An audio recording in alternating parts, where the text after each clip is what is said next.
우리 결석한 아유리는 영상으로 잘 진도를 차질 없이 따라오고요. 돌다리의 쪽수는 95페이지부터가 기말 범위입니다. 아버지를 설득했는데 아버지는 난 서울 안 간다 라는 거에서 한 방에 거절하셨어? 아니면 좀 고민하셨어? 좀 고민하셨습니다. 한 방에 한 큐에 거절하신 게 아니라 좀 고민을 하시고 돌아오셔서 점심 잡수시면서 거절하신 이유가 뭐다? 땅은 천지 만물의 근원이기 때문에 사고 파는 투기의 대상이 아니야. 그래서 우리 절정 부분 한 번만 더 읽으면서 넘어갈까요? 94페이지 점심을 자시면서였다부터 살펴보도록 합시다. 원, 요즘 사람들 힘도 줄었나 보다. 그 다리를 처음 놀 때 내가 어려서 봤는데 불과 연화문이서 거들던 그 돌을 장정 수십 명이 한나자를 씨름을 하다니. 나무다리가 있는데 그것은 왜 고치시나요? 창섭의 근대적 가치관. 창섭은 실용주의적 가치관이기 때문에 전통과는 관련된 거에 대해서 그렇게 애착을 가지지를 않아. 너도 그런 소리를 하는구나. 나무가 돌만 하다든 넌 그 다리에서 고기를 잡던 생각도 아니나니, 서울로 공부를 갈 때 그 다리를 건너서 떠나던 생각도 아니나니. 한마디로 돌다리는 가족의 역사랑 다 있다는 거야. 창섭의 어린 시절에 거기 다리를 건너면서 공부하고 그리고 고기 잡고 그렇게 놀았던 겁니다. 시체 사람들은 시체 사람들에다가 밑줄 끄시고 단어 뜻 요즘 사람들이라는 뜻이야. 모두 인정이라는 게 사람한테만 쓰는 줄 알더라. 내 할아버지 산소에 상돌, 이게 시험에 나왔네. 상돌 서술형 답안으로 잘 적으셨습니까? 민찬이 상돌 적었어요. 돌팔이랑 너무 잘했어요. 상돌을 그 다리로 건너다가 모셔드렸고 내가 천자문을 끼고 그 다리로 글을 읽으면서 당겼다. 네 어머니도 그 다리로 가마를 타고 내게 시집을 왔어. 나 죽거든 그 다리로 건너다가 묻어다오. 난 서울 갈 생각 없다. 밑줄 기자. 난 서울 갈 생각 없다에다가 밑줄 아버지의 거절이야. 네? 땅을 팔고 서울로 가자는 창섭이의 제안을 거절하는 아버지. 자, 그러면 우리 교과서 날개 활동 한 번만 보고 가실까요? 창섭이가 한 말의 핵심 내용은 뭐다? 병원 확장을 위해서 아버지 땅을 팔고 서울로 같이 가서 삽시다 라는 제안이었어. 근데 아버지가 나는 서울로 갈 생각 없다. 95페이지 갈게요. 천금이 쏟아진데도 나는 땅은 못 팔겠다. 땅은 못 팔겠다에다가 밑줄. 왜? 우리 할아버지가 아버지가 가꾸신 땅이기 때문에 사고 팔 수 있는 대상이 아니야. 강한 애착이지요. 밑줄 한번 끄고 가겠습니다. 땅에 대한 아버지의 강한 애착에다가 밑줄. 내 아버님께서 손수 이룩하시는 거를 내 눈으로 똑똑히 바치고 9개월만 일어나야지. 나의 할아버님께서 손수 피땀을 흘려서 모신 돈으로 장만하신 논들이야. 돈 있다고 어디 가서 느르지논 같은 거를 살 수가 있겠는가? 느르지논에다가 동그라미. 그리고 독시장밭 같은 거를 살 수가 있겠는가? 도시장밭에다가 동그라미. 이런 거 살 수도 없어. 느르지논 뚝에서 선 느티나무는 할아버지께서 심으신 거야. 그만큼 추억이 깃들어져 있어. 가족의 역사가. 저 사랑마당에 은행나무는 아버님께서 심으신 거다. 그 나무 밑에를 설 때마다 나는 그 어른들을 동상으로 대하고 있어. 이 나무를 어른들 동상으로 대하듯이 경건한 마음이 솟아서 우러러보고는 한다. 경건한 마음에다가 밑줄. 땅이라는 걸 어떻게 일시에 이해를 따지겠니? 이해에다가 밑줄 끄시고 이해 밑에다가 뭐라고 적어놓지? 이익과 손해라고 좀 적어놓을까? 땅이라는 대상을 이익과 손해를 따지면서 계산기 두드리는 것이 아니다. 그렇게 사고팔고 해서는 안 된다. 땅 없어 봐라. 집이 어디 있겠어? 나라가 어디 있는 줄 알겠는가? 어이구, 이게 주제인데 시험 범위로 그냥 지나가 버렸네. 근데 선생님이 누적시킬 수도 있으니까 한번 지켜보자고. 별표 색 갈까요? 땅이란 천지 만물의 근거야. 서술형 답으로도 손색 없습니다. 아버지가 땅에 대한 인식을 단적으로 드러낸 표현을 찾아 쓰시오라고 하면 찾아 쓰라고 하지 말고 선생님이 빈칸을 뚫어놔도 우리가 넣을 수 있어야 돼. 뭐라고 넣자? 땅이란 천지 만물의 근거야 라고 딱 넣을 수 있어야 돼.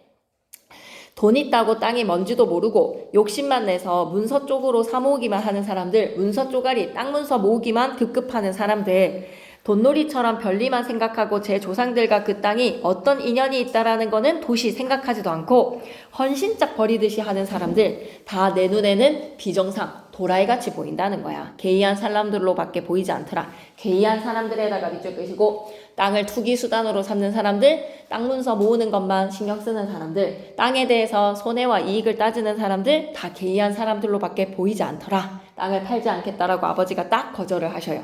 그러니까 창섭이 말문이 턱 막히지. 네가 누구 덕으로 오늘 의사가 됐니? 땅 덕이라는 거야. 땅에서 농사 지어서 네 공부시켜서 네가 의사가 되지 않았나? 라는 아버지의 말씀입니다. 내 덕인 줄 아냐? 아니야. 내가 땅이 없으면 뭘로? 밭에 가서 절하고 논에 가서 네가 절해야 된다. 의사를 시켜준 거는 밭과 논이 너를 의사로 만들어준 것이다. 자고로 하늘하늘허나 하늘의 덕이 땅을 통하지 않고는 사람한테 미치는 줄 아니? 밑줄 긋자. 하늘의 덕에다가 밑줄 끄시고 땅을 하늘의 덕이 사람한테 전해지는 통로라고 여기는 거야. 밑줄 긋자. 땅을 하늘의 덕이 사람에게 전해지는 통로에다가 밑줄 끄시고 땅을 파는 거는 그게 하늘을 파는 거나 다름이 없다. 땅을 파는 것은 천지만물의 근원인 신을 파는 거나 다름이 없대. 하늘을 파는 거랑 다름이 없다. 창섭이 입이 막힙니다. 이제 땅을 밟고 다니니까 땅을 우습게들 여기지 땅의 고마움과 무서움을 모른다는 거야. 땅처럼 은과에다가 밑줄 끄시고 인과 응고의 결과, 원인과 결과가 분명한 게 무엇이냐? 하늘은 차라리 못 믿을 때도 많지. 하늘의 변화는 좀 변화무쌍하잖아. 가뭄을 내리고 홍수를 내리고 하늘은 변화무쌍하지만 땅은 천지만물의 근원으로서 원인과 결과가 확실하다는 거야. 우리가 노력한 만큼 확실히 결실을 맺어준다. 그러나 힘들이는 사람에게는 힘이 들이는 만큼 땅은 반드시 보답을 주는 법. 밑줄 긋자. 땅은 반드시 후원 보답에다가 밑줄 끄시고 노력하면 땅은 반드시 후원 보답을 줍니다. 시험 공부 열심히 했는데 노력한 만큼 안 나왔다라고 좀 실망스러울 수도 있겠죠. 그죠? 여러분 뭐를 보완을 해야 되는지를 잘 찾으셔야 되니 결코 여러분 너무 실망을 하지를 마시고 쌤이랑 좀 그런 부분들을 찾아야지라는 생각도 좀 가지고 있으셨으면 좋겠습니다. 그러니 땅은 근데 여러분의 시험과 다르네. 노력한 만큼 후한 보답을 주는 것이 땅이다. 세상에 흔해 빠진 지주들. 오, 이거 단어들 잘 봐야 되지. 지주에다가 동그라미. 지주는 어떤 사람이야? 땅 주인이야. 근데 땅 주인인 지주가 소작농으로 부려가지고 땅을 이제 농사 지으라고 대신 맡기는 사람이지. 지주는 주인입니다. 땅 주인. 그래서 세상에 흔해 빠진 지주들 하면 밑에다 마이너스 표시 좀 해주시고 설명 좀 읽어보고 갈까? 중요해. 땅에 정성은 들이지 않고 물질적 가치로서의 돈만 바라는 물질적 가치로만 땅을 인식하는 사람들에다가 밑줄 쭉 끄시고 요거 좀 기억해줘. 세상에 흔해 빠진 지주들 하면 어떤 사람이다? 물질적 가치로만 땅을 인식하는 사람들. 땅은 소작인한테만 줘버린다는 거야. 자기네다가는 동그라미 치시고 땅을 대신해서 농사 짓는 사람이라고 생각해줘. 땅을 갖다가 자긴들한테 맡겨버리고 떡 도예지에 가서 앉아서 소출은 팔아다가 소출에다가 밑줄 끄시고 곡식은 받아다가 자기가 먹는 거지. 한마디로 돈놀이 하는 거야. 땅을 대상으로 돈놀이 하는 거야. 우리 민찬이 넘기지 말고 95페이지 가보자. 아버지가 당시 지주들의 태도를 왜 비판합니까? 지주들의 태도에다가 밑줄 끄시고 땅의 가치, 천지만물의 근원이라는 가치를 생각해야 되는데 땅을 도구로 생각해. 수단으로 생각하는 거야. 땅의 가치를 알지 못한 채에다가 밑줄. 금전적 이익만을 추구하는 모습에다가 밑줄. 금전적 이익만 추구하는 모습. 이런 게 못마땅하다. 도예지에 서울에 앉아가지고 땅놀이 하는 거야. 소작인들한테 맡겨두고. 96페이지 계속 집중해볼까요? 네. 소출 단어 뜻. 그걸로 빌려주고 난 후에 나한테 주는 곡식. 논밭에서 나는 곡식, 그 곡식의 양. 소출을 팔아다가 도예지에다가 낭비해버린다. 한마디로 농사 지은 것을 팔아서 도예지에 도시에다가 쇼핑하고 한다는 거야. 뭐 물건 사고 하는 걸로. 땅 가꾸는 데에는 인색하면서 땅을 가꾸는 데에는 단돈 1원에다가 벌벌벌벌 떨면서 땅으로 살면서 땅에 야박한 놈. 이쪽이자. 땅으로 살면서 땅에 야박한 놈에다가 밑줄. 정성으로 땅에다가 곡식으로 재투자하고 땅에 질 좋은 곡식 주고 거름 주고 이런 거 안 하는 사람들. 자식으로 치면 어떤 사람이다? 후레자식이래. 대단한 표현이네요. 후레자식에다가 밑줄 한번 꺼주시고 교양이나 버릇장머리 없는 사람을 낮잡아 이르는 말 후레자식입니다. 잘 보고 가자. 땅 덕분에 생계를 유지하고 있으면서 땅에 대해서 재투자해야 되는데 땅에 대해서 정성껏 가꾸어야 되는데 땅을 소홀하게 대하는 지주들에 대한 비판적 인식. 밑줄 긋자. 땅을 소홀히 대하는 지주들에 대한 비판적 인식에다가 밑줄 후레자식이다. 땅이 말을 할 줄 알아봐라. 배가 고프면 땅이 얼마나 많을 테냐. 해마다 걷어만 가고 땅은 자갈밭이 되니 않아. 걸음 한 번을 제대로 넣나? 정 급하게 돼서 자기니 우는 소리를 해야지. 소작이니 아이고 이러면 땅이 다 말라버려요. 땅에 좀 기름진 걸음 좀 주셔요 라고 막 해야지만이 좀 준단 말이야. 그러면 요즘 너희 신이들이 요즘 신식 의사들이죠. 이 의사들이 주사침 놓듯이 애꿎이 금비만을 갖다 털어넣지 밑줄 끄자. 금비만 갖다 털어넣지에다가 밑줄 끄시고 이거 플러스 행동이야 마이너스 행동이야? 마이너스 행동이야. 금비를 털어넣는데요? 라고 하면 아니야. 이게 결코 좋은 행동이 아니야. 땅에 대한 정성과 애착 없이 그냥 돈으로만 문제를 해결을 하는 것이니 금비만 갖다가 털어넣는 거 마이너스의 행동입니다. 그래서 지주들이 땅에 대해서 정성과 애착으로 대하지 않고 그냥 돈으로만 해결을 하고 있다는 거야. 그렇게 땅을 홀대한들 홀대를 하고는 이제 죽어서 땅이 무서워서 어디로들 묻힐 것인가? 땅을 그렇게 홀대를 하고 나서 죽으면 땅에 묻힐 수 있겠는가? 라는 걸로 문제를 제기하는 거야. 아버지가 요즘 지주들이 너무 땅에 대해서 정성과 애착도 없이 돈으로만 문제 해결을 하고 땅으로부터 이익을 얻고 있으면서도 땅에 대해서 홀대하는 것은 후레자식이라고 요즘 지주들을 막 비판을 했어. 아버지 흥분해가지고 막 하신 거야. 지금 한 소리 한 거야. 자, 그래서 여기까지 땅의 소중함을 힘주어서 말하는 것을 뭐라고 하지요? 역설이라고 합니다. 힘주어서 말하라 역설. 근데 우리 시험에서의 역설은 님은 같지만 나는 님을 보내지 아니하였습니다의 역설은 뭐라고 생각해야 돼? 모순이지만 그 속에 진리가 내포되어 있는 역설법이었지. 근데 패러독스의 역설이 아니라 여기에서는 힘력자의 말씀설자로 이연사 힘차게 외치는 역설이에요. 그래서 지주들을 비판을 하셨어. 요즘 지주들이 소작인들한테 땅만 맡겨놓고 도해지에서 동남비하고 1원이라도 땅에 재투자하는 것은 벌벌 떨면서 소중하게 다루지 않고 애착도 없이 땅을 돈으로의 버는 대상으로만 여기고 있다. 아버지가 엄청 야단을 치셨습니다. 요즘 지주들에 대해서. 장섭은 입이 얼어버렸어. 유구무원이라고 하죠. 입이 있지만 말을 할 수가 없을 때 유구무원으로 입이 떡하니 막힌 거야. 장섭은 입이 얼어버렸다. 손만 비비었다. 난감한 거야. 아버지가 이렇게 화를 내시는 거에서 다 맞는 말씀이거든. 조목조목 맞는 말씀만 하시니까 떡하니 얼어버렸어. 자기의 생각은 너무나 자기 본의였던 거. 밑줄 긋자. 자기의 생각은 너무나 자기 본의에다가 밑줄 쭉 끄시고 자기 본의에다가 가로로 묶을까? 이게 무슨 말일까라고 생각을 해보면 자기 위주였던 거야. 아버지의 입장에 대해서는 요만큼 생각 안 하고 자아중심적으로 자기 위주로 이기적으로 좀 생각했다는 게 느껴지는 거죠. 자기 중심의 이기성이었구나 라는 거를 느껴버린 거야. 아, 내가 잘못했구나. 그걸 대뜸 깨달았어. 땅에는 이해를 초월한다. 이해를 초월해다가 밑줄 끄시고 이익과 손해를 초월해야 되는 게 땅이라는 거야. 땅은 투기 대상이 아니야. 이해를 초월한 일종의 종교적 신념을 가진 아버지란 말이야. 종교적 신념에다가 밑줄 끄시고 아버지는 땅을 천지 만물의 근원인 하느님처럼 여기는 거야. 내가 열심히 노력하면 그 보답을 주시는 하느님 아버지처럼 여기는 거야. 종교적 신념 말이야. 아버지에게는 아들의 이단적인 계획, 이단적 계획에다가 밑줄, 이게 뭐였지? 서술형으로 나오면 뭐라고 적어야 되지? 땅을 팔아서 병원을 확장하고자 하는 것. 그래, 밑줄 끄자. 땅을 팔아 병원 확장에 보태려는 것. 이런 계획이 용납될 리가 만무했지. 아버지 절대로 허락을 하지 않습니다. 아버지는 상을 물리고도 말을 계속 이어갑니다. 너로서는 어떤 수단을 쓰든지 병원부터 확장을 하려는 게 과히 아버지가 또 아들을 또닥또닥 거려줘. 네가 그렇게 이기적인 욕심을 부린 게 아니라고. 엉뚱한 욕심이 아니라 사람을 살리기 위해서 병원을 확장을 하려고 하는 너의 마음도 되게 직업적인 정신에서 아버지가 리스펙한다라고 다독거려 줍니다. 엉뚱한 욕심은 아닌 줄 안다에다가 밑줄 쭉 끄시고 아버지는 창섭의 입장도 이해한다. 내용일치 문제에서 이런 거 잘 나오거든요. 아버지는 창섭의 입장도 이해를 해주십니다. 그러나 욕심을 부리지는 말라는 거야. 이런 걸 땅을 팔아서까지 네가 과하게 확장하려고 하는 이 욕심은 좀 잘못됐다라고 아버지가 말씀을 하시네. 의술은 예로부터 사람을 살리는 기술이라고 해서 인술이라고 한대. 인술에다가 밑줄. 그러니 매살 순탄하게 진실하게 하기를 바라는 게 아버지의 마음이야. 진실에다가 밑줄 끄시고 창섭이가 유구무원이야. 점점점 하는 거는 창섭이가 어떤 말도 할 수가 없어. 그래서 점점점 옆에다가는 뭐라고 적지? 있을 유자에다가 입구자 유구 하지만 없을 무자에다가 말씀 원자 유구무원이라고 좀 적어 놓을까? 입이 있어도 말을 하지 못할 때 쌤 칠판에다가 적을게요. 점점점 옆에다가 적고 가겠습니다. 유구무원. 입이 있어도 말을 못하겠어.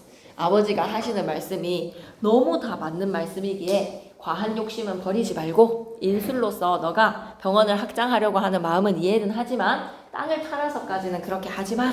유구무원의 마음이야. 네가 가업을 이어나가지 않는다고 탓하지는 않는다. 농사꾼이 되어줬으면 좋겠는데 농사를 짓지 않는다는 거에 대해서 아버지는 탓하지 않으시겠대. 왜냐면 넌 너로서 발전할 길을 찾았잖아. 의대를 다니는 거에. 그리고 그게 또 모리지배의 악업이 아니라 모리지배 단어 뜻 체크하고 가자. 모리지배는 어떤 거지? 이익만을 꾀하는 사페라고 하죠. 사코를. 사이코를 사코라고 또 얘기를 해버리는 쌤에. 자, 모리지배 체크하고 가겠습니다. 이익만을 꾀하는 사람. 수단과 방법을 가리지 않는. 너무 중요하다. 이익만을 꾀하는 사람에다가 밑줄.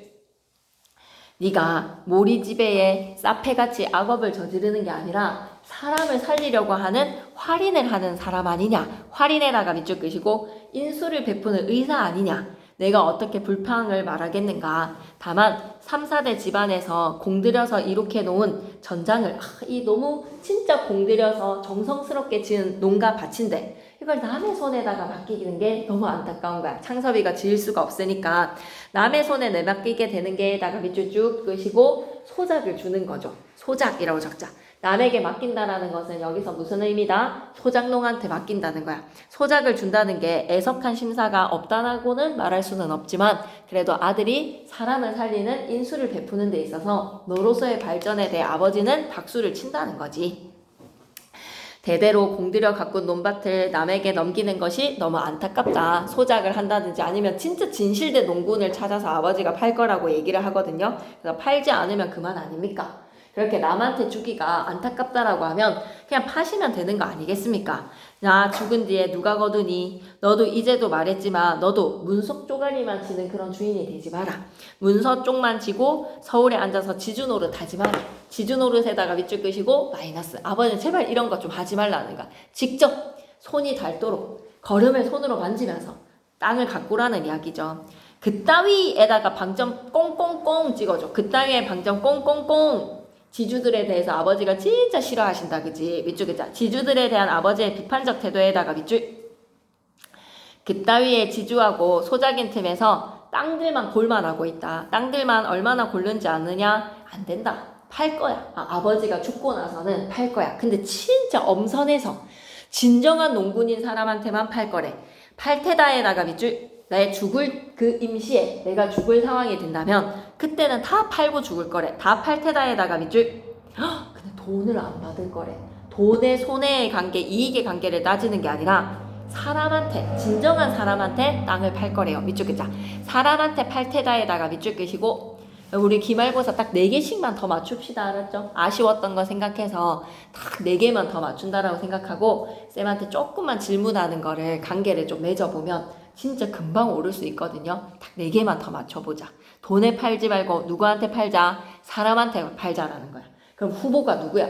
진짜 농군이라고 생각하는 성실한 농군이 누구야? 라고 하면 건너에 용문이가 좀 마음에 드시나 봐. 용문이에다가 플러스 이 용문이를 좀 보면 우리 느르지논 같은 거는 한 해만 붙여보고는 막 어르신 이 논 좀 저한테 좀 맡겨주시면 안 되겠습니까? 너무 좋은 논이라고 이 농사를 막 짓고 싶어해. 용문이가 그래서 합격인가 봐. 용문이는 우리 느르지논 같은 거는 한 해만 붙여보고 죽어도 농군으로 태어났다는 거를 한탄하지 않겠다. 느르지논을 내가 농사를 지어본다는 거에서 농군으로 태어난 거를 한탄하지 않겠다라고 그렇게 말을 했대. 용문이 합격! 아버지는 용문이한테 땅을 그냥 거저줘도 되는 사람인 거야. 용문이한테는. 독시장밭에 내놓는다고 해봐라. 문보나 덕길이 같은 사람은 길바닥에 낳는다라고 해도 집을 팔아서 살려고 덤빌 게다. 문보에다가 플러스 문길이에다가 플러스 아버지가 가꾸는 농가밭의 가치를 알아주는 농군들이야. 진정한 농군으로 아버지가 합격이라고 하는 사람은 누구야? 용문이 합격, 문보 합격, 덕길이 합격. 얘네들은 진짜 농군이기 때문에 손해가 되더라도 얘네들한테 바깥 돈을 주고 싶은 게 아버지의 마음이야. 그런 사람들 밑에다가 합격 플러스로 표시해줄까? 그런 사람들에다가 플러스 직접 농사 지으면서 땅을 가꿀 줄 아는 진정한 농군들. 그런 사람들 위에다가 진정한 농군이라고 좀 적어줘. 땅 쪼가리 문서만 가지고 지주 노릇을 하는 사람들이 아니라 그런 사람들은 뭐라고? 위에다가 진정한 농군이라고 적어줘. 진정한 농군들, 땅 임자가 안 되고 누가 돼야지 옳겠는가? 이런 사람들이 땅 임자가 돼야지 누가 돼야지 옳겠느냐? 그러니 아주 말이 나온 김에 내가 유언 하나 할게. 유언에다가 네모박스. 유언은 뭐야? 진정한 진정한 농군. 누구누구입니까? 용문이, 문길이, 그리고 문길이 아니라 문보 덕끼리. 문보랑 덕끼리한테 맡겨달라는 거야. 그런 사람들 밑에다 다시 한 번 더 플러스 표시해줘. 그런 사람들에다가 플러스 돈으로 땅을 팔고 싶지 않아. 얘네들이 무슨 돈으로 한꺼번에 목돈의 땅값을 한 목에 내겠냐고. 나누어서 분할 납부해도 돼. 나눠서 낸대. 너무 아버지 좋은 사람 아니에요. 몇몇 해고 그 땅을 소출을 팔아서 연년이 할부로 갚으래. 연년이 갚아 나가게 할 테니 너도 땅값이라는 것은 그렇게 받아갈 줄 미리 알고 있어라. 얘네들한테 한 목에 받지 않을 것이다. 연년이 농사 지어서 그것으로 갚아라. 그리고 네 뭐가라고 하면 뭐에다가 동그라미 두고 어머니. 네 어머니가 먼저 돌아가시면 내가 묻을 거고 내가 먼저 가게 되면 네 어머니만은 네가 그때는 서울로 좀 데리고 가라는 거야. 내가 죽고 나면 네 어미는 서울로 그때 데려가렴. 나는 셋말서 이렇게 야인으로 살다가 야인에다가 밑줄 끄시고 시골에 사는 농사를 짓는 농군으로 살다가 죄 없는 밥을 먹다가 야인인 채 묻힌 거를 흡족히 여긴다. 아버지는 부귀 영화에 대해서 관심 없어. 진정으로 농군으로 살다가 돌아가시고 싶으신 거야. 농사꾼으로 성실하게 사는 삶을 살다가 돌아가고 싶으시다라는 아버지의 자부심이 느껴지는데 자부심에다가 밑줄. 그래서 아버지는 땅을 잘 가꾸고 보살필 사람한테 할부로 땅을 넘기시겠대. 손해보고 땅을 파는 거야. 그게 유언입니다. 그러니까 아들은 또 창섭이는 할 말을 잃었어. 유구무원이야. 완전 점점점점.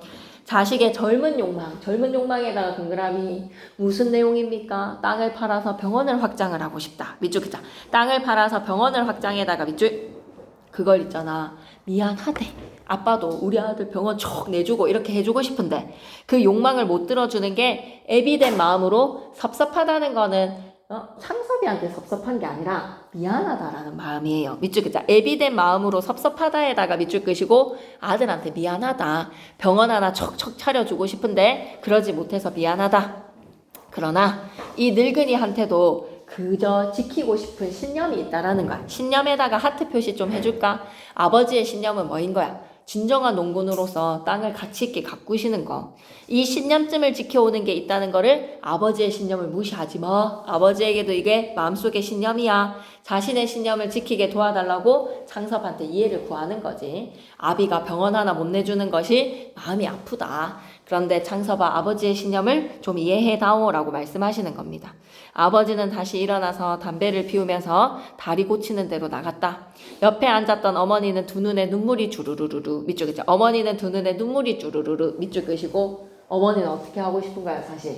땅 팔고 손자들 보러 서울로 가고 싶으신 거지, 그지? 어머니는 서울로 가고 싶은데 그러지를 못해서 아들의 병원 확장이 아버지의 고집을 꺾지 못해서 눈물을 주르르 흘리는 거야. 근데 또 어머니 마음이 한편으로 이해가 되지도 않나요? 너희 아버지가 여간 고집이시냐? 아니요. 아버지를 인정하는 거야. 우리 아버지의 그 삶의 신념에 대해서 아들인 창섭이가 리스펙하는 대목이야. 아버지가 어떤 어른이시라는 거를 오늘 제가 더 잘 알았습니다. 이거 물결 표시 갈까? 되게 중요한 대목이거든. 우리 아버지는 훌륭한 인물이십니다에다 물결 표시 별표 셋. 그래서 아버지에 대해서 요만큼도 서운하지 않아. 아버지의 신념에 대해서 존경하는 거야.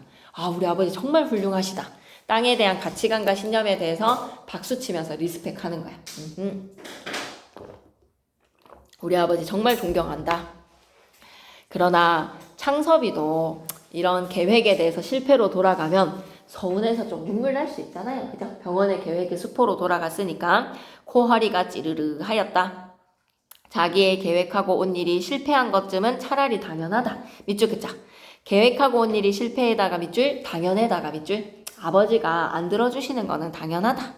그런데 아버지랑 나랑 이제 어때? 아버지는 진정한 농군으로서 나는 의술을 베푸는 의사로서 각자의 길을 걸어간다는 아버지와 이별을 하는 게 마음속으로 느껴지는 거야. 아버지와 자기와 세계가 격리에다가 밑줄 쭉 끄시고 아버지는 아버지대로의 삶을 사시고 나는 나대로의 삶을 살고 밑줄 그자. 아버지와 자기와의 세계가 격리에다가 밑줄. 이걸 우리는 뭐라고 얘기해야 돼? 일종의 결별의 심사에다가 밑줄. 아버지는 아버지의 길로 나는 나의 길로 부자지간에 이제 각자의 길로 가는 거야. 그런 심사를 체험하는 때문이었다. 그래서 다시 한 번 더 아버지의 신념을 인정하고 존경하지만 내가 아버지의 신념대로 살 수 있겠어 없겠어? 그거는 못하겠는 거야. 자신이 그 세계로 들어갈 수는 없다라는 걸 느끼는 거죠. 밑줄 그자. 자신이 그 세계로 들어갈 수 없음에다가 밑줄. 그래, 우리 아버지의 가치관에 대해서, 와, 되게 근대적인 가치관에 비해서 이런 전통주의적 가치관이 존경할 만하구나라는 생각이 듭니다. 아버지 돌다리 위에 올라가 있는 거 보세요. 네, 계속 갑니다. 아, 이거 너무 웃기잖아. 96페이지에 창섭이는 나무다리 위에 서 있고, 아버지는 돌다리 위에 서 있고, 자, 교과서 날개 활동 한번 보고 가겠습니다. 아니네, 96도 가야 되겠네. 창섭이가 아버지의 말을 듣고 유구무원이 되어버렸어. 입이 얼고 손만 비빈 까닭은 뭘까? 아버지의 신념을 고려하지 못하고 자기 입장에서 얘기를 한 게, 자기 본의였구나라는 걸 깨달은 거야. 밑줄 그자. 자기 본의의 생각일 뿐이었음을 깨달았기 때문에다가 밑줄. 또 97페이지. 교과서 날개 문제. 아버지가 생각하는 용문이 플러스 문보랑 덕길이 플러스 어떤 인물들이에요? 굉장히 진정한 농군이라고 생각하는 거야. 땅의 가치를 알고 땅을 잘 가꿀 줄 아는 진정한 농군이라고 좀 적어놓을까? 진정한 농군. 아버지한테는 합격. 문보랑 덕길이랑 용문이 이렇게 합격 인물들입니다. 98페이지 계속 할까요? 핵심 확인. 기말 때 문법이 조금 더 어려운 파트가 들어가거든요. 그런 것들이 이제 쌤이 미리미리 좀 잘 체크를 해줄게요. 땅에 대한 아버지의 인식, 서술형 나올 만합니다. 서술형이라고 좀 적어놓을까? 이런 거는 좀 적으라고 하거든. 땅은 손해와 이익을 따져서 사고 팔 수 있는 게 아니야. 사고 팔 수 없는 거야. 삶의 터전이고, 세 번째 별표 하나 쳐놓을까? 천지만물의 근거야. 하늘의 덕이 사람에게 전해지는 통로고, 정성을 들이는 사람에게 반드시 보답할 만큼, 밑줄이다. 반드시 보답에다가 밑줄, 정성을 들이면 반드시 보답이 온다. 인과응보가 명확해. 인과응보가 명확에다가 밑줄. 그래서 땅을 가꾸는 데에 소홀하고 금전적인 이익만 추구하는 당시 지주들의 행태를 비판을 하는 거죠. 당시 지주들의 행태 비판에다가 밑줄. 아버지는 마음에 안 드는 거야. 지주들이 문서 쪼가리만 가지고 이해관계로서 장사를 하는 듯이 땅을 대하는 것이 마음에 안 드는 거야. 아버지가 굉장히 분노하셨습니다. 그래서 계속 이어가자. 창섭이가 체험한 결별의 심사는 아버지는 아버지의 신념의 길을, 나는 나의 길을 간다라는 서로의 이별. 아버지에 대해서 삐진 거 아니야. 리스펙이야, 리스펙. 창섭이 체험한 결별의 심사, 아버지가 지켜온 신념의 세계가 아버지 되게 훌륭하신 분이십니다 라고 인정을 합니다. 밑줄 끌까? 훌륭한 것으로 인정해다가 밑줄. 근데 또 아버지의 길을 내가 들어갈 순 없어. 내가 아버지를 존경한다라고 해서 그 신념대로 내가 농군이 될 수는 없어. 나는 의사로서의 삶을 살아야 되니까. 그래서 이런 거를 우리는 인식의 아이러니. 아버지를 존경하지만 따를 수는 없다. 인식의 아이러니. 자, 이제 창섭이가 떠나고 난 후에 아버지의 행동이 제시가 되는데, 아버지가 이제 좀 시원섭섭한 거야. 자식이 독립을 하는 것에 대해서 시원섭섭한 마음을 표현을 합니다. 결말 부분 계속 이어갈게요. 아들은 아버지가 고쳐놓은 돌다리를 건너서 저녁차를 타러 가버리었다.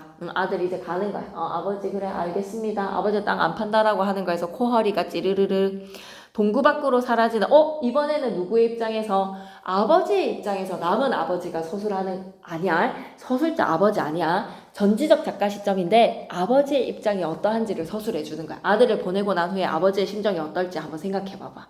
여러분이 만약에 엄마한테 막 뭐 해달라고 했는데 엄마가 거절을 했어. 그럴 때 여러분이 결별의 심사를 느끼고 이제 집으로 돌아갔을 때 그걸 뒷모습을 바라보는 아버지의 심정을 한번 가볼까요? 동구 밖으로 사라지는 아들의 뒷모양을 밑줄 그자. 아들의 뒷모양에다가 밑줄. 그 뒷모습을 지키고 섰을 때 아버지의 마음도 굉장히 찡한 거야. 아버지의 마음도 정말 임종에서 유언이나 하고 난 것처럼, 유언에다가 밑줄 끄시고 유언을 남겼던 것처럼 외롭기도 하고, 왜? 아들과 결별을 하는 마음이니까. 외롭고에다가 밑줄 끄시고 불안스러운 심사에다가 밑줄. 복잡한 심정인 거지. 아들한테 유언을 한 것 같아. 땅 못 판다라고 거절을 하고 나면, 원래 여러분 부탁을 거절을 하면 부탁을 청해서 실패한 사람보다 부탁 거절한 사람이 더 마음이 찝찝하지 않아요? 그렇지 않아요? 친구가 뭔가를 부탁을 했을 때. 계속 갈게. 그래서 아버지 전지적 작가 시점으로 아버지의 심리 계속한다. 종일 개울에서 허덕거렸으나 저녁에 잠도 달게 오질 않아. 어이구야 밑줄 그자. 저녁에 잠도 달게 오지 않았다에다가 밑줄. 왜? 아들의 제안을 거절을 해서 마음이 불편해서, 불편한 마음에다가 밑줄. 그래서 아버지가 옛 생각을 합니다. 젊어서 서당에 다니면서 읽었던 백낙천의 시가 떠올랐대. 백낙천의 시에다가 밑줄 끄시고 어떤 시인지 잠시만 옆으로 가볼까? 중국 당나라 시인 백거이, 백낙천이라는 중국 시인이 남긴 작품이 떠올랐대. 한번 봐봐. 어떤 내용인지 본문으로 다시 돌아와서 늙은 제비 한 쌍을 두고 지은 노래인데 제 뱃속이 고픈 것을 참아가면서 어머니 아버지의 사랑입니다. 여러분. 어머니 아버지가 여러분한테 뱃속에 고픈 것을 다 참아가면서 입에 얻어본 것을 새끼로부터 계속 그렇게 먹이면서 길렀어. 아이고 밑줄겠자. 뱃속이 고픈 것을 참아가며에다가 밑줄 새끼를 길렀습니다. 여러분을 그렇게 기르고 있습니다. 어머니 아버지가. 그런데 새끼들은 자라서 날개에 힘을 얻게 되자 어디론가 저희 좋을 대로 다 날아가 버린 거야. 밑줄 끄자. 다 날아가 버리어에다가 밑줄 끄시고 여러분 독립하면 이제 어머니 아버지 언제 만났는지 잘 모르겠다 얘들아. 그렇게 다 독립해 버리는 거야. 그러면 야위고 늙고 밑줄 끌까? 야위고 늙은 어버이 제비 한 쌍에다가 밑줄 부모님을 이렇게 남겨지는 거야. 여러분을 이렇게 기르고 부모님께 우리 효도할까? 가을바람 소슬한 추녀 끝에 쭈그리고 앉아있는 광경을 묘사를 한 게 백낙천의 시였던 거야. 자식들이 다 날아가 버리고 늙은 제비 한 쌍이 자식들을 그리워하면서 쓸쓸히 남아있는 광경을 묘사를 했죠.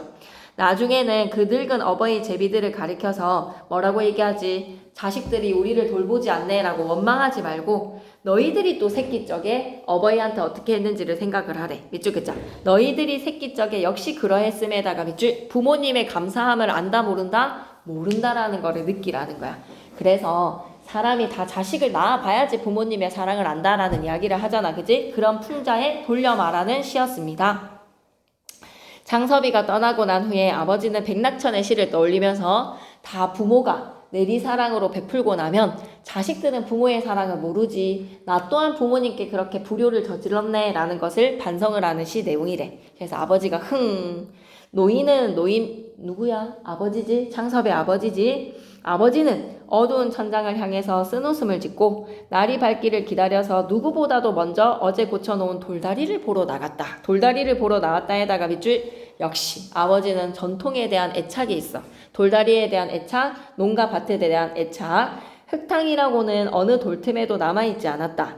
첫 골로도 가운데 골로도 끝에 골로도 맑기만 한 소담한 물살이 우쭐우쭐 춤을 추면서 빠져내려갔다. 돌다리 밑으로 계곡물이 쫙 하고 흘러가는 거야. 오케이. 가운데 짱으로 가서 쾅 하고 발을 막 굴러봤대. 근데 튼튼하지. 발바닥만 아플 뿐 돌다리가 끄떡도 할 리가 없죠. 노인은 쭈르르 집으로 들어와서 소금 접시와 얼굴 닦는 수건을 가지고 나왔어. 낫수건. 나중에는 다시 이가 저린 물을 한 입 물어서 마시면서 일어섰다. 양치를 막 가글을 하는 거야. 물로 가글을 하고 난 후에 속에 모든 게 씻기듯이 시원하였다. 시원하였다에다가 밑줄 어젯밤에는 자식의 창섭의 제안을 거절한 것에 대한 불편한 마음 때문에 잠도 못 잤지. 그런데 아침 돼서 으라차차 하고 기운 내는 거야. 그래, 아들은 아들의 가는 길을 다 걸어가는 것이다 라는 것으로 마음의 불편함이 싹 가셨어요. 시원하였다. 그리고 수염에 물을 닦으면서 이렇게 생각해. 그래, 창섭이는 창섭이의 길을 가고 나는 나대로의 신념을 지키겠다라는 것으로 비가 아무리 쏟아져도 어떤 한정을 넘는 법은 없다. 딱 정도를 지킨다는 거야. 선 넘었네 라고 여러분이 하는 말에서 선을 넘지 않는다는 거야. 자연의 이치는 어떻다? 밑줄 기자. 정해진 한도를 넘지 않음에다가 밑줄 자연은 선을 넘지 않습니다. 물이 분수 없이 늘어서 떠내려갔던 것이 아니라 자갈이 밀려 내려와서 물구멍이 좁아졌다. 돌다리가 무너진 까닭을 추측해봐봐. 그렇지 않으면 어느 받침돌의 밑이 물살에 굴러서 쓰러졌던 그런 까닭일 것이다. 미리 바닥을 치고 미리 받침돌만 제대로 보살펴준다면 만년이 간들 이 돌다리는 무너지지 않아. 만년을 간들 무너질 리가 없을 게다. 그저 늘 보살펴야 되는 것이 자연의 이치 속에서 대상들은 늘 보살펴야 돼. 밑줄 그자. 늘 보살펴야 하는 거다에다가 밑줄 사랑과 정성으로 모든 것들을 다 보살펴야 한다. 사람이란 하늘 밑에 사는 날까지 하루라도 밑줄 그자. 천리의 방심에다가 밑줄 여러분 자연의 이치에 방심하면 안 돼요. 그래서 항상 겸손하게 여러분이 공부를 하면 분명히 여러분의 꿈에서 진짜 멋있는 20살이 될 수 있거든요. 천리에 방심을 해서는 안 된다. 다시 한 번만 봐봐. 자연의 이치에 따르면서도 모든 것은 정성으로 보살펴야 한다. 자연의 이치에 따라라. 천리에 충실하면서 살 것을 아버지가 다짐을 합니다. 아, 돌다리를 고치면서 천리에 따르자라는 다짐, 결말 다 왔어.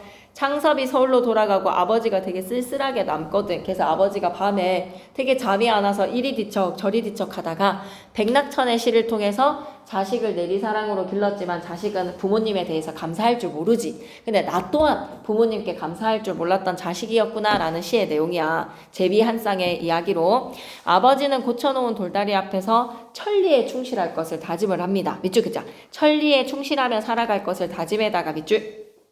그래, 다 왔어. 창섭이가 떠나고 난 후에 아버지의 행동을 좀 한번 봐줘. 아들의 부탁을 거절한 것이 미안해. 그죠? 아버지의 마음이 편치 않아. 밑줄 그자. 저녁에 잠을 쉽게 이루지 못함에다가 밑줄. 자신의 상황과 비슷한 내용을 담고 있는 백낙천의 시를 떠올려 본다. 백낙천의 시에다가 밑줄. 그래서 날이 밝자마자 어제 고쳐놓은 돌다리를 보러 나가시고 아버지가 다짐하는 건 뭐다? 천리에 충실하게 살아가겠다. 미리 돌다리에 바닥을 치고 받침돌을 제대로 보살펴 주지 않았기 때문에 돌다리가 무너지지 않았나. 무엇이든지 잘 보살펴야 한다. 사람은 하루라도 천리에 방심해서는 안 된다. 한마디로 아버지는 뭐를 다짐한다? 천리에 충실할 것이다. 천리에 충실에다가 밑줄. 여러분은 두 인물 가운데 어떤 가치관의 편을 들고 싶나요? 창섭과 아버지 가운데 더 공감이 가는 인물, 아무래도 우리는 창섭일 것 같지 않나? 돈이 좀 있어야지 사람이 살아가는 데 있어서. 근데 아버지는 물질적 가치가 아니라 땅 그 자체로 소중한 인물이다라는 거에서 우리랑은 조금 거리가 먼 가치관인 것 같습니다. 98페이지 계속 보실까요? 교과서 날개 앓고 문제. 아버지가 백낙천의 시를 떠올린 까닭은 뭐지? 백낙천의 시에 나오는 그 제비 한 쌍 부부의 이야기가 밑줄 그자. 자신의 상황과 비슷에다가 밑줄. 창섭이를 되게 사랑으로 키웠는데 창섭이가 나에 대한 고마움은 좀 모르고 날아가 버리네 라는 마음 때문에 99페이지 다시 와서 다른 거는 할 건 없어서 넘어가 볼게. 학습 활동으로. 오, 빈칸 한번 메워보실래요 여러분? 숨 좀 돌리면서. 갈래는 단편소설, 사실적, 비판적, 교훈적. 비판적이라는 사람이 뭐를 비판했지? 근대적 가치관. 되게 땅을 투기 대상으로 생각하면서 돈을 많이 벌려고 하는 물질주의적 가치관이 근대적인 가치관으로 자리 잡기 시작했어. 그래서 전통적 가치관과 상반이 된 근대적 가치관을 비판을 하고, 교훈은 뭡니까? 전통적 가치관을 가지자라는 메시지를 전달을 하고 있어. 시점이 진짜 중요하거든. 근데 이걸 만약에 1인칭으로 바꿔라 라는 활동이 나올 수도 있습니다. 시점에다가 별표 하나 쳐주시고요. 작품 밖에 있는 서술자가 등장인물의 내면 심리를 전부 다 서술을 해주는 전지적 작가 시점입니다. 전지적 작가 시점. 그래서 일제강점기 말에 농촌 마을을 배경으로 땅을 둘러싼 아버지와 아들 간의 갈등을 보여준다. 옆에다가는 인물 vs 인물이라고 좀 적어줘. 인물 vs 인물로 가치관의 차이에 따라서 갈등을 한 거야. 옆에다 좀 적어줄래? 인물 vs 인물. 가치관의 갈등입니다. 물질 만능주의, 아들의 근대적 가치관에 대해서 비판을 한다. 특징 첫 번째, 근대 자본주의에 대한 비판적 인식이 드러났고, 상징적 소재, 상징적 소재에다가 동그라미 뭐라고 적어놓지? 돌다리. 돌다리라는 상징적 소재를 통해서 전통적 가치관과 근대적 가치관의 대립이야. 전통적 가치관 밑에다 한 번만 귀찮아도 적고 갈게요. 돌다리. 근대적 가치관 밑에 귀찮아도 적고 갈게요. 나무다리.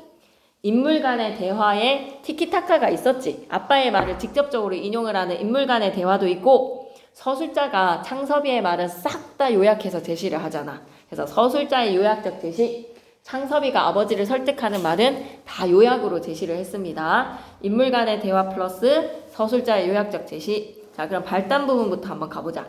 창섭이 고향에 내려왔다. 왜? 병원을 확장하기 위해서 땅을 팔자라고 아버지를 설득하려고요. 전개 부분에 창섭이가 고향 마을로 돌아오는 길에 돌다리를 고치고 있는 아버지랑 마주친 거야. 돌다리. 창섭이가 병원을 확장할 자금을 마련하기 위해서 아버지에게 땅을 팔자라고 제안을 하고, 아버지가 창섭이의 제안을 거절을 하고, 창섭은 땅에 대한 아버지의 확고한 신념을 깨닫습니다. 확고한 신념에다가 밑줄. 우리 아버지 정말 훌륭하신 분이다. 창섭이가 서울로 돌아가고 아버지는 고쳐놓은 돌다리 앞에서 백낙천의 시를 생각하며 자식이 독립한다라는 거에 대한 마음으로 시원하게 이제 그 다음날 양치질을 하셔. 그리고 아버지는 뭐에? 천리에 충실할 것이다. 하늘의 이치에 충실할 것이다 라는 다짐을 하십니다. 땅을 둘러싼 갈등, 아버지는 땅을 천지만물의 근거이자 삶의 터전이다. 밑줄 한번 긋고 갈까? 천지만물의 근거에다가 밑줄, 삶의 터전에다가 밑줄. 땅을 팔자는 창섭이의 제안을 그래서 거절을 합니다. 창섭은 땅을 경제적인 이익의 수단이라고 생각하는 거야. 이익 얻는 수단, 투자의 수단이라고 생각하지. 그래서 병원 확장을 위해서 땅을 팔자라고 제안을 했지만 아버지는 거절하셨다. 나무다리와 돌다리의 가치관 크게 별표 하나 쳐주시고 밑에다가는 서술형이라고 하나 적어놓을까? 충분히 나올 수 있어. 돌다리는 만들기가 어려워서 튼튼하고 안정적인 오래전에 만들어져서 오랜 역사를 지니고 있다. 오랜 역사에다가 밑줄 뭐라고 적어놓자? 전통적 가치관. 나무다리는 돌다리에 비해서 쉽게 만들 수 있고 편리하지만 불안정해서 돌다리에 비해서 비교적 최근에 만들어진 실용주의적인 가치관의 근대적 가치관. 그럼 101페이지부터 한번 힘내볼게요, 여러분. 사건의 전개에 따라서 이 소설의 내용을 정리해보자. 발단, 전개, 위기, 절정, 결말에 따라서 창섭이가 오진으로 죽은 창옥이를 떠올려. 공동묘지를 보면서. 그리고 아버지가 진짜 잘 가꾸신 논밭을 보면서 와, 우리 아버지 정말 땅에 대해서 애정이 있으시구나 라는 걸 다시 한 번 더 생각하거든. 밑줄에 자. 땅에 대한 아버지의 애정에다가 밑줄. 그걸 나도 모르지는 않아. 아버지가 얼마나 땅을 아끼시는지 모르지는 않습니다. 창섭이가 떠올려보지. 창섭이 동네 사람들을 부추겨서 돌다리를 고치시는 아버지의 모습을 보고 아버지로부터 들은 돌다리의 내력. 할아버지 상도를 옮기기 위해서 이 돌다리를 놓았고 어머니도 시집 올 때 이 돌다리를 건넜고 아버지도 천자문을 배우러 서당 가실 때 이 돌다리를 건넜고 나도 학교 다닐 때 이 돌다리를 건넜고 그런 생각들을 하는 거야. 오케이. 그래서 창섭과 아버지의 대화 장면에서 서술자가 창섭이의 말을 요약적으로 제시를 하고 아버지의 말은 대화로 제시를 했단 말이야. 창섭이 병원을 확장할 자금을 마련하려고 아버지에게 땅을 팔기를 청합니다. 땅을 팔기를 청함. 아버지가 돌다리를 고치고 돌아와서 창섭이의 제안을 거절을 하셔. 한 방에 거절을 하신 게 아니라 고민하시고 거절을 하십니다. 그래서 창섭이의 마음은 아버지가 훌륭하시다라는 신념을 인정을 합니다. 아버지의 뜻을 이해를 하고 밑줄에 자. 아버지의 뜻을 이해에다가 밑줄 일종의 결별의 심사를 경험하면서 저녁차를 타러 간다. 아버지도 그날 밤에는 잠을 설치시고 그 다음날에 시원하게 양치질을 하면서 천리에 따라서 살아가겠다라는 것을 계속 다짐을 하지. 나는 앞으로도 이렇게 살겠어. 아버지의 가치관을 지키겠어. 102페이지 가시죠. 이 소설의 구성 요소랑 맥락을 중심으로 소설을 감상하며 서사갈래의 특성과 형상화 방법을 이해해보자. 인물에 대한 정보. 인물의 동그라미, 인물 사건 배경으로 한번 정리해 볼게요. 인물은 창섭이라고 하면요. 누이, 창옥이의 죽음에 충격을 받고 의사가 되어서 서울로 일하고 있습니다. 아버지는 평생 시골에서 농사를 지으시면서 근검하면서 살아오시고 땅을 정말 애착으로 가꾸시고 있는 진정한 농군이야. 어머니는 평생 아버지 뒷바라지를 하고 계시는데 손주들에 대한 지극한 사랑 때문에 서울로 가고 싶어. 손주들을 만날 수만 있다면. 2번, 이 소설에 나타난 중심 갈등은 창섭과 아버지의 가치관의 갈등이야. 그러면 우리 대조 표시의 하살표 위에다가 뭐라고 적고 가지? 가치관의 갈등이라고 좀 적자. 가치관 갈등. 창섭은 가치관 차이인 거야. 가치관 차이. 땅을 경제적인 이익의 수단으로 본다. 밑줄 그자. 경제적 이익의 수단에다가 밑줄. 아버지는 천지만물의 근거이자 삶의 터전으로 봅니다. 천지만물의 근거에다가 밑줄, 삶의 터전에다가 밑줄. 그래서 창섭은 땅을 팔아서 병원을 확장하기를 바란다면 아버지는 그럴 수는 없다. 정성과 애착으로 땅을 가꿔야 한다.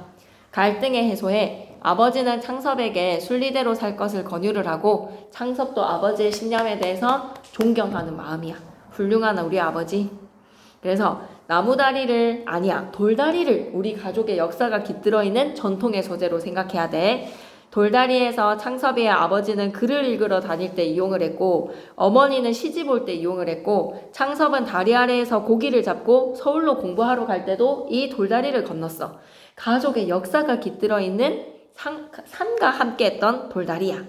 하지만 나무다리는 난간이 달려있어서 편리하고 면의 보조로 몇 년 전에 만들어진 동네 사람들이 돌다리 대신에 이용하고 있는 나무다리 밑에 한 번만 더 적고 갈까요? 근대적 가치관. 나무다리 밑에 한 번만 더 적고 갑시다. 근대적 가치관. 그리고 돌다리는 돌이 무거워서 만들기는 어렵지만 튼튼하고 창섭의 증조부님 산소에 상돌을 옮겨 놓을 때 상돌에다가 동그라미 50, 60년간 창섭의 가족의 삶과 함께 했던 거야. 한마디로 돌다리는 여러분 뭐라고 얘기하실 거예요? 창섭의 가족의 추억과 역사가 담겨져 있는 전통적 가치관을 의미한다. 103페이지 계속 이어가자. 이게 좀 시험에 나올 것 같아. 서술자가 1인칭으로 바뀌면 어떨까? 아이고 4번에다가 별표 3개. 다음번에 서술형이라고 생각이 드는데요. 위에다가 뭐라고 적지? 서술형이라고 적자. 창섭도 코허리가 찌르르 하였다. 밑에다가 뭐라고 적지? 직접 제시라고 적자. 창섭이의 내면 심리에 대해서 직접적으로 제시하지. 직접 제시. 창섭이의 내면 심리를 다 꿰뚫어 보는 거야. 자기의 계획하고 온 일이 실패한 것쯤 차라리 당연하게 생각되었고 아버지와 자기의 세계가 격리되는 일종의 결별의 심사를 체험했기 때문에 코허리가 찌르르 했대. 그러면 창섭이의 내면 심리를 다 꿰뚫어 보니까 만약에 문제 첫 번째 이 소설의 서술자를 창섭이로 바꾸면 가 부분에서의 창섭이의 내면 심리는 제시할 수 있지만 나 부분은 아버지의 심리에 있기 때문에 알 수가 없어. 창섭이는 서울로 올라왔기 때문에 아버지의 심리에 대해서는 생각할 수 없습니다. 나를 한번 읽어볼게요. 동구 밖으로 사라지는 아들의 뒷모습을 지키고 섰을 때 아버지의 마음도 정말 임종에서 유언이나 하고 난 것처럼 외롭고 한편으로 불안스러운 심사조차 설레었다. 아버지의 내면 심리는 창섭이가 서술자라면 서술할 수가 없어. 그래서 1번부터 가볼게. 가에서 창섭의 내면 심리가 담겨있는 부분으로 밑줄 긋자. 가는 창섭의 내면 심리가 담겨있는 부분에다가 밑줄 한번 쭉 꺼주시고 서술자가 창섭이로 바뀌게 되면 가 부분은 나라고 하면 돼. 나는 코허리가 찌르르 하였다. 나의 계획하고 온 일이 실패한 것쯤은 차라리 당연하게 생각되었고 아버지와 나의 세계가 격리되는 일종의 결별의 심사를 체험했기 때문에 그랬다. 이런 식으로 서술이 가능해. 서술자인 창섭이는 자신의 내면 심리를 직접적으로 전달하는 부분 가의 서술이 가능하다. 그런데 이 소설의 서술자 창섭이가 나를 서술할 수 있을까라고 하면 못해. 아버지의 심리는 생각할 수가 없어. 나는 창섭이가 서울로 떠나는 모습을 바라보는 아버지의 심리가 나타나는 부분이기 때문에 밑줄 긋자. 창섭을 서술자로 설정하면 서술이 불가능해진다에다가 밑줄. 아버지의 내면 심리에 대해서는 알 수가 없습니다. 창섭을 서술자로 설정하면 서술이 불가능해진다에다가 밑줄. 자, 이 소설의 서술자가 지닌 특성은 어떻습니까? 작품 밖에 전지전능한 신처럼 모든 등장인물의 내면 심리를 다 꿰뚫어 보거든요. 밑줄 끌게요. 서술자에다가 동그라미, 작품 밖의 존재에다가 밑줄. 전지전능한 신이야. 등장인물의 심리를 모두가 다 서술이 가능합니다. 밑줄 끌게. 등장인물의 심리까지 모두 서술에다가 밑줄 끄시고 전지적이라고 좀 적어줘. 전지적인 전능한 신처럼 모든 등장인물의 내면 심리를 다 꿰뚫어 볼 수 있습니다. 등장인물의 심리까지 모두 서술 밑에다가 뭐라고 적는다? 전지적이라고 좀 적어줘. 전지적. 5번 가시죠. 다음은 이 소설의 배경을 설명한 글입니다. 이를 참고해서 작가가 이 소설을 쓴 까닭을 생각해 볼까? 이태준의 돌다리가 발표된 1943년은 사실 일제강점기야 얘들아. 일제강점기에다가 밑줄 근대적 가치관이 많이 발휘가 되었던 시기입니다. 근대 자본주의 가치관이 확산이 되던 때죠. 밑줄 긋자. 근대 자본주의 가치관이 확산에다가 밑줄. 많은 농민들이 토지를 팔고 소작농이 되거나 농촌을 떠나서 도시의 빈민으로 전락을 했어.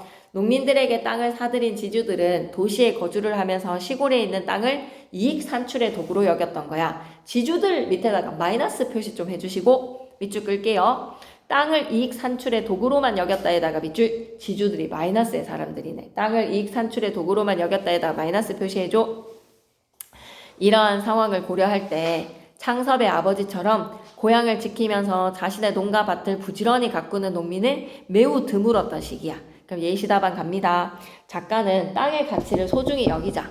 우리가 전통적 가치관을 지키자라는 거야. 밑줄 긋자. 땅의 가치를 소중하게 인식에다가 밑줄. 근대 자본주의 가치관 비판에다가 밑줄. 근대 자본주의 가치관을 비판하기 위해서 이 소설을 썼다라고 생각하시면 되겠네요. 잠시만요. 103페이지 우리 서술자 개념을 좀 보고 가자. 서술자란 이야기 들려주는 사람으로 작품 속이든 밖이든 반드시 있어야 돼. 밑줄 긋자. 이야기를 들려주는 사람에다가 밑줄. 서술자가 소설 속의 인물이나 사건을 바라보는 관점은 시점이야. 서술자의 위치와 태도에 따라서 시점에다가 동그라미, 서술자의 위치에다가 밑줄, 작품 속에 있으면 1인칭, 작품 밖에 있으면 3인칭이거든. 서술자가 인물의 내면 심리까지 표현하는지 여부에 따라서 밑줄 긋자. 인물의 내면 심리까지 표현하는지에다가 밑줄, 표현할 수 있으면 전지적 작가 시점, 표현할 수 없으면 관찰자 시점이 되는 거야. 1인칭 주인공 시점은 나가 주인공이야. 밑줄 긋자. 서술자나 자신의 이야기에다가 밑줄, 자신이 주인공이라서 자신의 이야기를 전달을 합니다. 밑줄 껐니? 어허, 우리 민찬이가 한 장 넘겨버렸네. 103페이지에 오른쪽 귀퉁이를 봐줘. 1인칭 관찰자 시점은 작품 속에 나가 있어. 근데 얘는 주인공이 아니라서 주인공을 관찰해서 전달하니 주인공의 내면 심리는 알 수가 없어. 밑줄 긋게. 주인공 관찰에다가 밑줄, 인물들의 내면 심리를 알지 못함에다가 밑줄, 주인공의 내면 심리는 알지 못합니다. 전지적 작가 시점은 그냥 서술에 한계가 없어. 전지전능한 신이야. 모두 알고 이야기를 전달에다가 밑줄, 작품 밖에 위치한 서술자가 밑줄 끄었을까? 모두 알고 이야기를 전달에다가 밑줄, 서술에 제한이 없습니다. 모든 것들을 서술할 수가 있습니다. 3인칭 관찰자 시점은요, 작품 밖에 위치한 서술자가 인물들의 내면 심리를 알지 못한 채 상황을 관찰해서 전달한다. 밑줄 긋자. 인물들의 내면 심리를 알지 못한 채 상황을 관찰에다가 밑줄, 관찰밖에 못하는 3인칭 관찰자 시점. 자, 그러면 여러분 우리가 유충열전을 학교에서 나가는지 좀 살펴보고 따라가는 게 좋을 것 같거든요. 다음 시간을 위해서 잠시만 아껴두시고 107페이지로 가겠습니다. 다 와갑니다. 좀만 힘내자. 서사갈래 위에다가는 뭐라고? 이야기하기라고 좀 적어놓자. 서사갈래는 이야기하기. 서사갈래 위에다가 이야기하기, 갈등의 문학의 소설이야. 개념은 특정한 공간과 시간을 배경으로 어떤 인물이 겪는 사건을 전개시킨다. 사건 전개에다가 밑줄, 갈등의 문학이야. 갈등. 특성 첫 번째, 서술자가 인물과 사건과 배경에 구성된 이야기를 전달을 합니다. 서술자의 위치가 작품 속이면 1인칭, 작품 밖이면 3인칭, 서술 대상, 서술자가 인물의 심리를 드러내는 방법 등에 따라서 서술 방식이 달라진다. 이야기의 구성 요소와 서술자의 서술 방식, 문체 등의 표현 방식이 유기적으로 결합되어서 주제를 형상화시키더라. 자, 내려와서 돌다리에 드러난 서사갈래의 형상화 방식. 돌다리는 1940년대의 한 시골 마을을 배경으로 창섭과 아버지 사이에 일어난 갈등을 다룬 소설이다. 작가는 서술자를 통해서 이야기를 전달하는데 이 서술자는 작품 속에 있습니까? 밖에 있습니까? 작품 밖에. 그리고 전지전능한 신처럼 인물들의 내면 심리까지 모두 전달을 할 수가 있다. 그거 하나 기억해 주세요. 전지전능한 신처럼 등장인물의 모든 내면 심리를 다 전달하더라. 조금은 김슬기 쌤이 어떻게 나가실지를 지켜보면서 문법 하실 것 같거든. 김슬기 쌤. 수업 시간에 한번 여쭤보면 안 되지. 선생님 이거 끝나고 나서 4-2 들어가나요? 한번 여쭤보면 너무 좋을 것 같은데 여러분. 너무 좋습니다. 그러면 다음 시간에 바로 들어가도 될 것 같거든요. 어려워요 여러분. 높임이랑 시제라서 되게 어렵거든요. 근데 이 되게 어려운 부분을 여러분이 좀 잘 해주시면 아무래도 역전승이 가능하지 않을까, 역전승이 가능하지 않을까라는 생각이 듭니다. 그러면 오늘은 일단 진도는 여기까지 나갈 건데 좀 10분 넘게 남았거든요. 요거 문제 좀 푸실까요? 108, 109 푼 거 보고 쌤이 검사하고 보내줄게요.